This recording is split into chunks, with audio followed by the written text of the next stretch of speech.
तीर्थों का प्राण, भारतीय जनजीवन की आत्मा गंगा।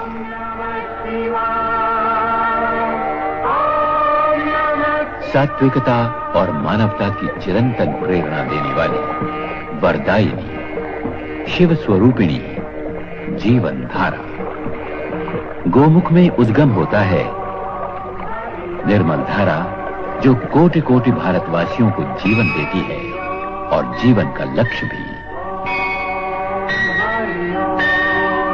भगीरथ शिला गंगोत्री के पास। यही राजा भगीरथ ने गंगा अवतरण के लिए घोर तपस्या की।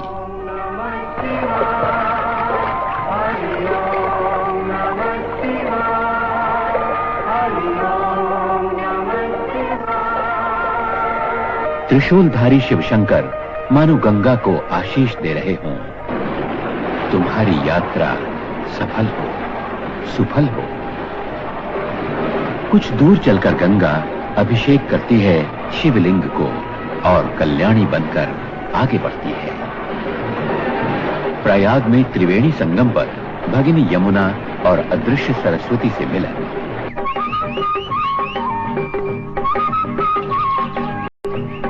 संगम का सूर्योदय सर्वोदय के पथ को, मनुष्य के अंतरतम को आलोकित करता सा लगता है। प्रेरणा देता है आत्मचिंतन की, आत्मदर्शन की। आत्मचिंतन का ही एक प्रयास है भारत में सदियों से होता आ रहा कुंभ पर्व।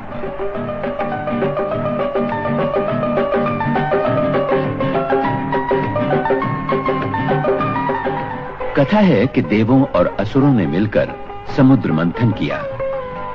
जब अमृत कुंभ प्रकट हुआ तब विवाद हुआ, संग्राम हुआ।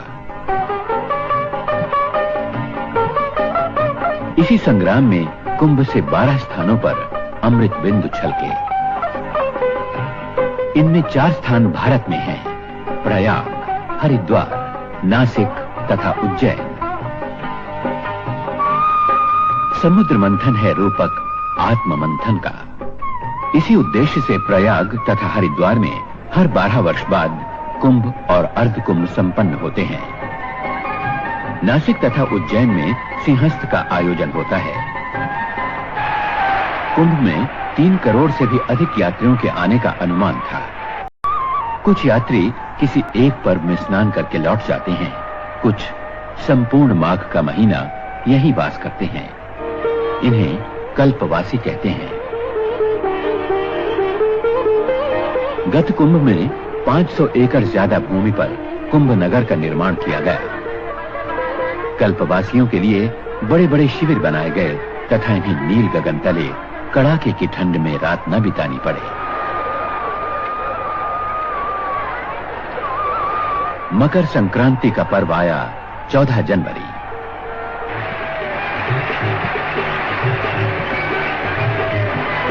सूर्य चंद्र मकर संक्रांति पर मकर राशि में आते हैं।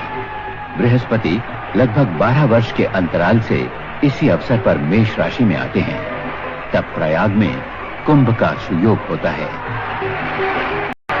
सूर्योदय के पहले से ही अपार जन समुदाय पवित्र संगम स्नान के लिए उमड़ पड़ा। स्नान का शुभारंभ साधु संप्रदायों और अखाड़ों के शाही स्नान का एक सुनिश्चित क्रम निर्धारित है। साधु संतों और अन्य यात्रियों के लिए अलग अलग प्रशस्त मार्ग बनाए गए थे।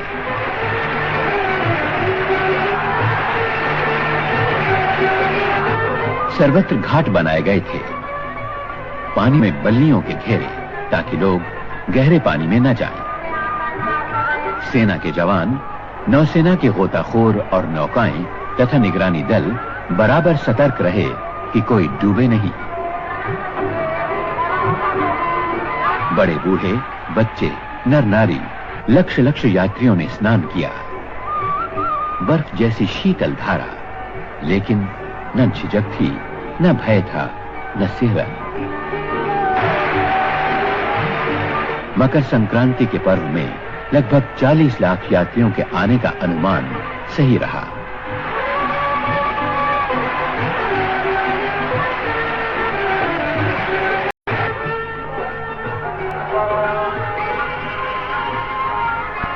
विदेशी यात्रियों की संख्या अनुमान से भी अधिक रही। इनके लिए इतना बड़ा मेला एक नया ही अनुभव था।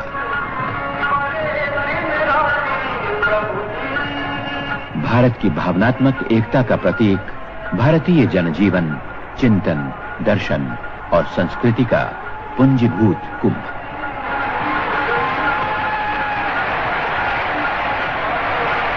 जनजागरण और नवचेतना का महान संदेशवाहक।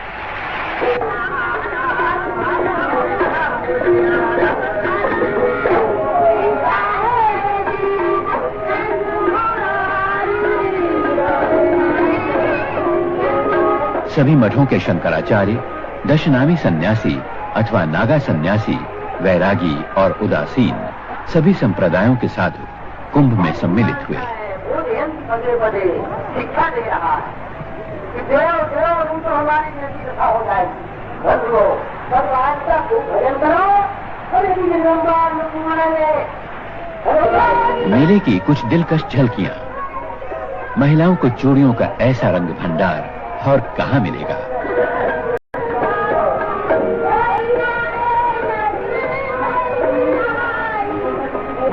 कहां मिलेगा ऐसा अवसर सूरदास को प्रभु के गुणगान का।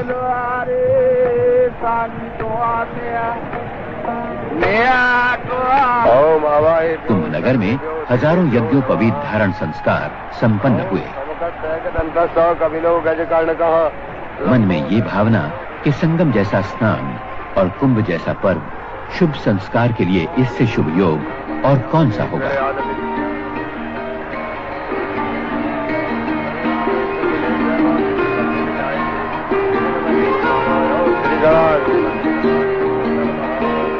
गंगा और यमुना के कल कल स्वर के साथ एक रूप हो रहे थे गुजरात के गरबा और डांडिया रास के स्वर। संगम पर सभी प्रदेशों का भक्ति संगम हुआ सा लगता था। भारतवासियों की शताब्दी की कसौटी पर परखी हुई अचल आस्था और अटूट श्रद्धा का साक्षात्कार। दूसरा स्नान, पर्व पौष पूर्णिमा 21 जनवरी।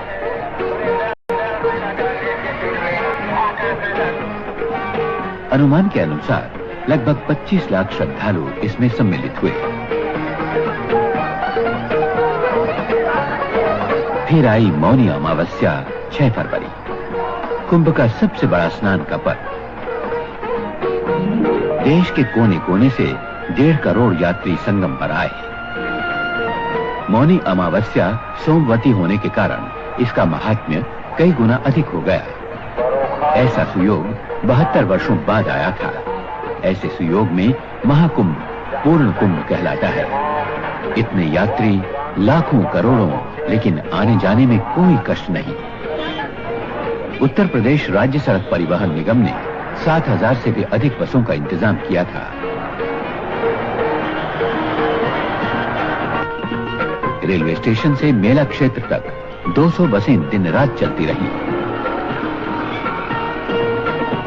मेले के लिए 5 अतिरिक्त बस अड्डे बनाए गए।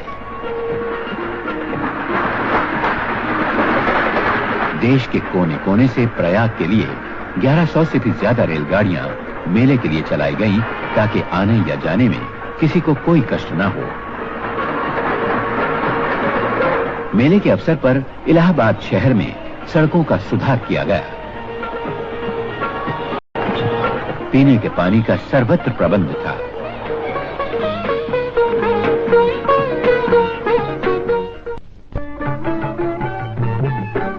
राशन की दुकानें हर सेक्टर में खोली गईं। तुरंत राशन कार्ड देने का इंतजाम किया गया। कल्पवासियों को कार्ड दिए गए। 1-2 दिन के लिए आने वालों को बगैर राशन कार्ड आवश्यक वस्तुएं मिल सकती थी। निगरानी रखी गई कि सभी वस्तुएं उचित भाव पर मिले। चौथा स्नान पर्व बसंत पंचमी 10 फरवरी। यात्रियों की संख्या लगभग 50 लाख। इतने यात्री, कड़ाके की ठंड, और बर्फ जैसी शीतल धारा में स्नान। कुछ यात्रियों के बीमार होने का खतरा तो स्वाभाविक ही था। कुंभ क्षेत्र में 100 बिस्तरों वाला एक मुख्य अस्पताल खोला गया और हर सेक्टर में एक 20 बिस्तरों वाला अस्पताल।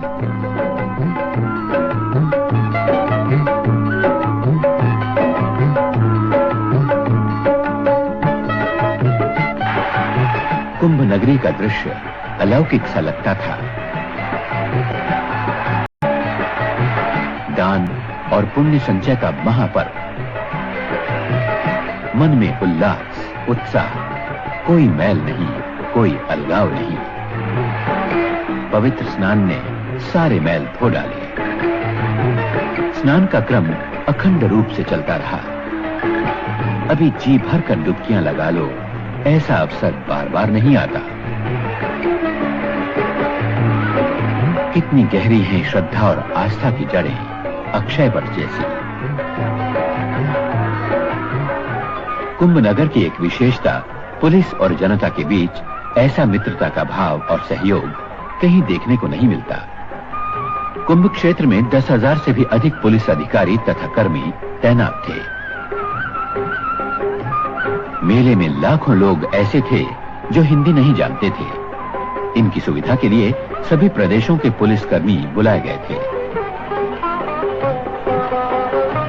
ये उनकी भाषा में उन्हें आवश्यक जानकारी और सहायता देते थे।